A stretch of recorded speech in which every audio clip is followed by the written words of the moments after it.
મોંઘી થઈ। અમદાવાદમાં મીઠાઈના વેપારીઓની ચિંતા વધી છે। ખાંડ સહિતના કાચા માલના ભાવમાં વધારો થતા મીઠાઈના ભાવ પર સીધી અસર પડી છે।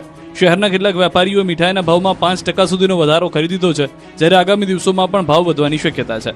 માવા મીઠાઈ ફરસાણ એસોસિએશનના ગુજરાત રાજ્ય પ્રમુખે કહ્યું કે આ અનુસાર ખાંડ ઉપરાંત દૂધ, ઘી, ખોયા, કાજુ અને બદામ જેવા રો મટીરિયલના ભાવ વધ્યા છે। સાથે જ ટ્રાન્સપોર્ટેશન, પેકિંગ મટીરિયલ અને કારીગરોની મજૂરીના ખર્ચમાં પણ વધારો થયો છે, જેના કારણે મીઠાઈની પડતર કિંમત વધી છે। વેપારીઓનું કહેવું છે કે જૂના ભાવે મીઠાઈનું વેચાણ કરવું હવે મુશ્કેલ બની રહ્યું છે। ખાંડના ભાવમાં હજુ વધારો થશે તો મીઠાઈના ભાવમાં વધુ વધારો કરવો પડે। વેપારીઓ માટે મુશ્કેલ બની રહ્યું છે હાલમાં। આથી ખાંડના ભાવને નિયંત્રિત કરવા સરકાર સમક્ષ અપીલ કરવામાં આવી છે। બીજી તરફ આગામી દિવસોમાં રક્ષાબંધન, જન્માષ્ટમી અને દિવાળી જેવા તહેવારો આવી રહ્યા છે। તહેવારોમાં મીઠાઈની માંગ વધવાની વચ્ચે ભાવ વધારો થાય તો તેની સીધી અસર ગ્રાહકોના બજેટ પર પડી શકે છે। નકલી દૂધના કૌભાંડનો પર્દાફાશ, બનાવટી દવા સામે પણ તંત્રની કડક કાર્યવાહી। રાજ્યમાં ફરી એકવાર શંકાસ્પદ દૂધ ઝડપાયું છે। આ વખતે રાજકોટના ધોરાજીમાંથી દૂધનો મોટો જથ્થો ઝડપાતા હાહાકાર મચ્યો છે। આ પહેલા જૂનાગઢ અને પોરબંદરની નકલી દૂધ ઝડપાઈ ચૂક્યું છે, એટલે જ સવાલો ઉઠ્યા કે તમારા ઘર સુધી પહોંચતું દૂધ સ્વાસ્થ્યવર્ધક છે કે નહીં। સાથે જ સવાલ છે કે બાળકોને તંદુરસ્ત રહેવા માટે પીવડાવાતું દૂધ ક્યાંક બાળકોને બીમાર તો નથી પાડી રહ્યું ને। રાજકોટના ધોરાજીના કાથરોડ ગામે શંકાસ્પદ દૂધ બનાવવાનું કૌભાંડ ઝડપાયું। દરોડા દરમિયાન 800 લીટર ભેળસેળયુક્ત દૂધ ઝડપાયું। પોલીસે ઘટના સ્થળે 1 લાખથી વધુનો મુદ્દામાલ જપ્ત કર્યો। સાથે જ ફૂડ એન્ડ ડ્રગ્સ વિભાગે દૂધ અને પાવડરના નમૂના લઈ પરીક્ષણ માટે વડોદરા લેબોરેટરીમાં મોકલ્યા, જ્યારે હાનિકારક લાગતા જથ્થાનો સ્થળ પર નાશ કર્યો। મહત્વનું છે કે છેલ્લા અઠવાડિયામાં પોરબંદર અને જૂનાગઢથી પણ નકલી દૂધ ઝડપાઈ ચૂક્યું છે, જેમાં આરોપીઓએ પામોલીન તેલનો ઉપયોગ કર્યો। પોરબંદર એલસીબીએ કુતિયાણાના ટિમ્બિનીશ ગામે દરોડા પાડી નકલી દૂધનું કૌભાંડ ઝડપી પાડ્યું। ભેંસના દૂધમાં પામોલીન તેલ અને મિલ્ક પાવડર ભેળવી નકલી દૂધ તૈયાર કરાતું હતું, જ્યારે જૂનાગઢના ખાડિયા ગામે પણ આરોપી આ જ રીતે નકલી દૂધ બનાવતો, જેને પણ પોલીસની ટીમે ઝડપી લીધો હતો। જામનગર કાલાવાડમાં દૂધની નદીઓ વહી, તાલુકાના હરિપર ગામે નકલી દૂધના કારોબાર અંગે રાજકોટ રેન્જ ટીમે ત્રાટકી હતી। 6 ધંધાર્થીઓના રહેણાંક મકાનો તથા ડેરીઓમાં દરોડા પાડી મોટી માત્રામાં શંકાસ્પદ દૂધ સહિતની સામગ્રી કબજે કરી, જે બાદ નિયમ મુજબ નાશ કરવામાં આવ્યો। દરોડા દરમિયાન 7150 લીટર શંકાસ્પદ ભેળસેળયુક્ત દૂધ, 120 કિલો વનસ્પતિ ઘી તથા 15 કિલો દૂધ બનાવવાનો પાવડર મળી આવ્યો હતો। સમગ્ર મામલે ફૂડ સેફ્ટી વિભાગે તપાસ આગળ ધપાવી અને દૂધના નમૂનાના રિપોર્ટ બાદ જવાબદારો સામે વધુ કાયદેસરની કાર્યવાહી કરવામાં આવશે તેવી શક્યતા વ્યક્ત કરી। પાટણમાં શાળાઓ આસપાસ જંક ફૂડના વેચાણ પર પ્રતિબંધ। પાટણમાં શાળાઓ આસપાસ વેચાતા જંક ફૂડ સામે શિક્ષણ વિભાગે લાલ આંખ કરી છે। જિલ્લા પંચાયત પ્રમુખ ભાવિક પટેલની રજૂઆત બાદ જિલ્લા શિક્ષણ વિભાગે તમામ તાલુકાની શાળાઓને કડક સૂચના આપી। પ્રાથમિક શાળાઓ નજીકની દુકાનમાં હાનિકારક જંક ફૂડના વેચાણ પર રોક લગાવવામાં આવી। બાળકો જંક ફૂડથી દૂર રહે અને સ્વાસ્થ્યપ્રદ આહાર તરફ વળે તે માટે શાળાઓમાં ખાસ વાલી મીટિંગ યોજાશે, જેમાં આરોગ્ય વિભાગના અધિકારીઓની હાજરીમાં બાળકો અને વાલીઓને જંક ફૂડના નુકસાન અંગે માર્ગદર્શન આપવામાં આવશે। સાથે જ શાળાની આસપાસના દુકાનદારોને પણ જંક ફૂડનું વેચાણ ન કરવા સમજાવવામાં આવશે। નિયમોનું ઉલ્લંઘન કરનાર સામે ફૂડ વિભાગ અને પોલીસને જાણ કરવાની સૂચના આપવામાં આવી છે। જિલ્લા પ્રાથમિક શિક્ષણ અધિકારીએ તમામ શાળાના મુખ્ય શિક્ષકો અને સ્ટાફને પરિપત્રનો ચુસ્ત અમલ કરવા આદેશ આપ્યો છે। બાળકોના સ્વાસ્થ્યને ધ્યાનમાં રાખીને પાટણ શિક્ષણ વિભાગ હવે શાળાઓ આસપાસ જંક ફૂડના વેચાણ સામે કડક વલણ અપનાવી ચૂક્યા છે। દારૂકાંડ બાદ બુટલેગરો સામે પોલીસની તવાઈ, ડ્રોનથી દારૂની ભઠ્ઠી ઝડપી, સરહદો પર ચેકિંગ વધાર્યું। ભાવનગરમાં ઝેરી દારૂકાંડ બાદ સમગ્ર ગુજરાતમાં બુટલેગરો સામે પોલીસનો સપાટો જોવા મળ્યો છે। પાટણ, મહેસાણા અને અમદાવાદ સહિતના જિલ્લાઓમાંથી મોટા જથ્થામાં દારૂ ઝડપાયો છે, જ્યારે ડાંગ અને અંબાજીમાં આંતરરાજ્ય સરહદ પર પોલીસની બાજનજર છે। પાટણમાં એલસીબી પોલીસે ડ્રોનની મદદથી મનવરપુરામાં ધમધમથી દારૂની ભઠ્ઠી ઝડપી પાડી। પોલીસે સ્થળ પરથી 5560 લીટર દારૂનો વોશ અને 90 લીટર દારૂનો જથ્થો ઝડપી લીધો। સાથે જ બુટલેગર અજીત ઠાકોરને ઝડપી ધરપકડ કરી। પોલીસે સ્થળ પરથી 1 લાખથી વધુનો કિંમતનો દારૂનો જથ્થો ઝડપી પાડ્યો। મહત્વનું છે કે ગઈકાલે આવી જ એક રીતે મહેસાણામાંથી દેશી દારૂની ભઠ્ઠી ઝડપાઈ હતી। પોલીસે ડ્રોનની મદદથી જંગલ ખૂંદી દારૂની ભઠ્ઠીનો નાશ કર્યો હતો। બીજી તરફ ગુજરાત રાજસ્થાન બોર્ડર પર ચેકિંગ વધારવામાં આવ્યું। અંબાજી નજીક છાપરી બોર્ડર પર ગુજરાતમાં પ્રવેશતા વાહનોની ઝીણવટભરી તપાસ કરવામાં આવી રહી છે। ડાંગમાં મહારાષ્ટ્રથી ગુજરાતમાં પ્રવેશતા વાહનોનું પણ સઘન ચેકિંગ કરવામાં આવી રહ્યું છે। સાપુતારા આંતરરાજ્ય ચેકપોસ્ટ પર શાકભાજી સહિતના વાહનોની પણ તપાસ કરવામાં આવી રહી છે। અમદાવાદમાં પણ બુટલેગરો સામે કાર્યવાહી કરવામાં આવી છે। 476 આરોપીઓ વિરુદ્ધ ફરિયાદ નોંધાઈ છે, જ્યારે 73 વિદેશી દારૂના કેસમાં 11,000થી વધુ નંગ દારૂ અને બિયર જપ્ત કરાયા છે। 336 દેશી દારૂના કેસમાં 3693 લીટર દેશી દારૂ મળ્યો છે। 7 આરોપીઓને પાસા હેઠળ જેલ મોકલવામાં આવ્યા છે। રામોલમાંથી પણ 1992 દારૂની બોટલ અને 96 બિયરના ટીન ઝડપાયા છે. દારૂની હેરાફેરી પર અંકુશ માટે આગામી દિવસોમાં પણ પોલીસનું સઘન ચેકિંગ યથાવત રહેશે. ભાવનગર ઝેરી દારૂકાંડમાં મૃત્યુઆંક 13 પહોંચ્યો, પોલીસની કામગીરી સામે ઉઠ્યા સવાલ. ભાવનગરમાં ઝેરી દારૂકાંડમાં વધુ એક યુવાનનું મોત થતા મૃત્યુઆંક વધીને 13 થયો છે. કાયાબીડના સાગવાડી વિસ્તારમાં રહેતા ભાર્ગવ ઉપાધ્યાયનું સારવાર દરમિયાન મોત થયું છે. હાલ ભાવનગરની હોસ્પિટલમાં 4 દર્દીઓ સારવાર હેઠળ છે. એક તરફ મૃત્યુઆંક સતત વધી રહ્યો છે તો બીજી તરફ પોલીસની કામગીરી સામે પણ ગંભીર સવાલો ઉઠ્યા છે. નશાની હાલતમાં સિવિલ હોસ્પિટલ પહોંચેલા શિવમ નામના યુવકે સારવારના અભાવનો આક્ષેપ કર્યો. યુવકે દાવો કર્યો કે તેણે પોતાના નવા મિત્ર સાથે દારૂ પીધો હતો અને ત્યારબાદ ચક્કર તથા ઉલટીની ફરિયાદ થતા હોસ્પિટલ પહોંચ્યો હતો. બીજી તરફ દારૂકાંડના આરોપીઓનો ગુનાહિત ઇતિહાસ પણ સામે આવ્યો. મુખ્ય આરોપી ગૌતમ સોલંકી સામે 7 ગુના નોંધાયેલા છે, જ્યારે કેવલ ઉર્ફે સાંગો સોલંકી સામે 13 ગુના નોંધાયેલા છે.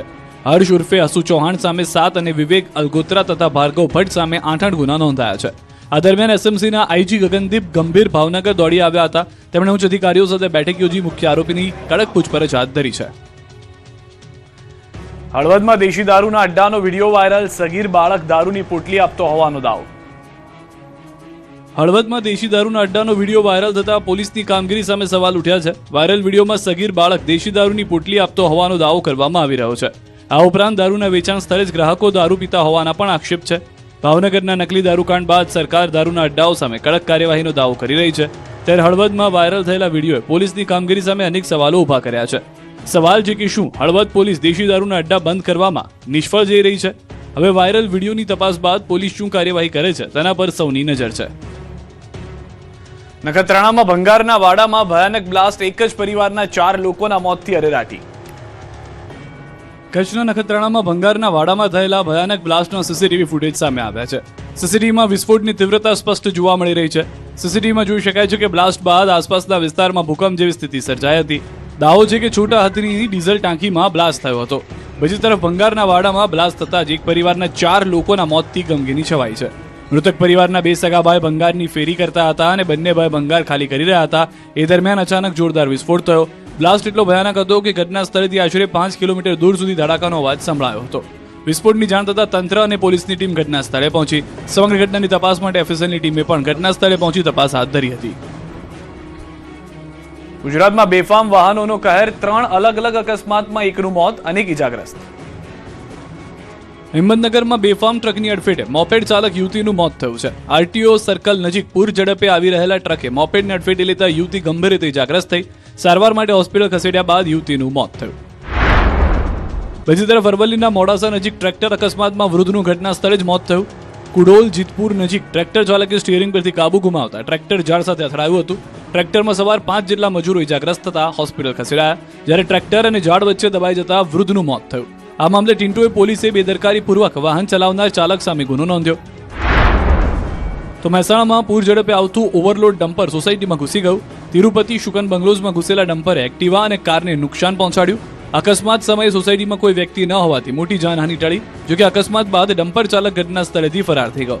ત્રણેય ઘટનાએ ફરી એકવાર બેફામ અને બેદરકારીપૂર્વક વાહન ચલાવતા ચાલકો સામે સવાલ ઊભા કર્યા છે. ભાવનગર અને સુરતમાં પાણીમાં ડૂબી જવાથી 4 યુવાનોના મોતની કરુણ ઘટના સામે આવી છે. ભાવનગર જિલ્લાના મથાવાડા ગામે તળાવમાં ડૂબી જતા 2 યુવાનોના મોત થયા, જ્યારે 3 યુવકોનો બચાવ થયો.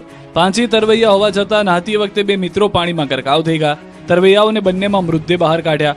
પોલીસે મૃતદેહોને પીએમ માટે હોસ્પિટલ ખસેડી વધુ તપાસ હાથ ધરી. બંને મૃતક યુવાનો પૂર્વ સાંસદ ભારતીબેન શિયાળના સંબંધી છે. તો સુરતના બારડોલીમાં 2 યુવાનો બાઇક સાથે નહેરમાં ખાબકતા મોત નીપજ્યા છે. સાકીથી ચલથાણ જતી નહેરમાં રાત્રિના સમયે બંને મિત્રો બાઇક પર જઈ રહ્યા હતા ત્યારે અકસ્માત સર્જાયો. બાઇક સાથે નહેરમાં ખાબકેલા બંને યુવાનોની શોધખોળ હાથ ધરવામાં આવી. સ્થાનિકોએ પલસાણા પોલીસને જાણ કરતા બારડોલી ફાયર વિભાગના જવાનો પણ ઘટના સ્થળે પહોંચ્યા. શોધખોળ દરમિયાન નહેરમાંથી બાઇક મળી આવ્યું હતું અને ત્યારબાદ બંને યુવાનોના મૃતદેહ મળ્યા હતા. વડોદરામાં ગણેશ આગમન યાત્રામાં મારામારી, તો જૂનાગઢમાં નશેડીએ મચાવ્યો આતંક. રાજ્યમાં ફરી અસામાજિક તત્વોનો આતંક સામે આવ્યો છે. વડોદરામાં ધાર્મિક કાર્યક્રમમાં પોલીસની હાજરીમાં યુવકોએ છૂટા હાથની મારામારી કરી, જ્યારે જૂનાગઢમાં સાધુના વેશમાં શેતાન જેવા ખેલ ખેલાયા. નશેડીએ રસ્તો માથે લીધો. બીજી તરફ નવસારીમાં એક કિન્નરને તાલિબાની સજા અપાઈ. વડોદરામાં ગણેશ આગમન યાત્રા પહેલા ધીંગાણું સર્જાઈ ગયું. પાણીગેટ પોલીસ સ્ટેશન હદ વિસ્તારમાં ગણેશ આગમન યાત્રા દરમિયાન બોલાચાલી બાદ યુવાનો બંને પક્ષે મારામારી પર ઉતરી ગયા. પોલીસની હાજરીમાં જ મારામારી થતા કાયદો અને વ્યવસ્થાના લીરે લીરા ઉડી ગયા. મારામારી દરમિયાન મહિલા પોલીસ કર્મીને પણ ધક્કે ચડાવ્યા હોવાના આક્ષેપ છે. સમગ્ર ઘટનાનો વિડીયો સોશિયલ મીડિયામાં વાયરલ થયો છે. આ તરફ જૂનાગઢના સરદાર ચોકમાં નશેડીના આતંકથી લોકોમાં ફફડાટ ફેલાઈ ગયો. નશામાં ધૂત વ્યક્તિએ જાહેરમાં હંગામો મચાવ્યો, લોકો તરફ પથ્થરો ફેંક્યા, એક તબક્કે તો નગ્ન થઈને તમાશો કર્યો. બીજી તરફ પોલીસને જાણ થતાં તાત્કાલિક પોલીસની ટીમ ઘટના સ્થળે પહોંચી અને નશેડીની અટકાયત કરી. આ તરફ નવસારીના વિજલપુર વિસ્તારમાં કિન્નર અખાડાના નામે લાખોની ગેરકાયદે ઉઘરાણીના આક્ષેપો વચ્ચે એક કિન્નરને અન્ય કિન્નરોના ટોળાએ જાહેરમાં સજા આપ્યાનો વિડીયો વાયરલ થયો. અખાડા અને ગુરુના નામનો દુરુપયોગ કરવાનો આરોપ લગાવી યુવકના માથાના વાળ બળજબરીપૂર્વક કાપી નાખ્યાનો દાવો છે. હવે સમગ્ર મામલે પોલીસ કાયદેસરની કાર્યવાહી કરશે કે કેમ તે અંગે સવાલો ઉઠી રહ્યા છે. વરાછાના નામે ચોંકાવનારો વિડીયો વાયરલ. ચોરીના આરોપમાં યુવકને તાલિબાની સજા, તો સુરેન્દ્રનગરમાં ભગવાનના ઘરમાં ચોરી. સોશિયલ મીડિયા પર એક ચોંકાવનારો વિડીયો વાયરલ થયો છે, જેમાં એક યુવકને ઝાડ પર ઊંધો લટકાવી ઢોર માર મારવામાં આવી રહ્યો છે. એક મહિલા તેને બેટ વડે માર મારતી જોવા મળી રહી છે. દાવો છે કે વિડીયો સુરતના વરાછાનો છે. 4 થી 5 હજાર રૂપિયાની ચોરી કર્યા બાદ ફરી ચોરી કરવા આવતા યુવકને ઝડપી લીધાનો દાવો છે. જોકે આ વિડીયો ખરેખર સુરતના વરાછાનો છે કે અન્ય કોઈ સ્થળનો તેની સત્તાવાર પુષ્ટિ થઈ નથી. સાથે જ વિડીયોમાં દેખાતી વ્યક્તિ ચોરીમાં સંડોવાયેલી છે કે નહીં તે અંગે પણ કોઈ સત્તાવાર માહિતી સામે આવી નથી. ત્યારે વાયરલ વિડીયોની સત્યતા પોલીસ તપાસ બાદ જ સ્પષ્ટ થશે. હાલ સોશિયલ મીડિયામાં વાયરલ થઈ રહેલા વિડીયોને લઈને અનેક સવાલો ઉઠી રહ્યા છે. સુરેન્દ્રનગરના ધાંગધ્રામાં બોરવાડા મેલડી માતાજીના મંદિરમાં તસ્કરો ત્રાટક્યા હતા. મંદિરના દરવાજા નકુચા તોડી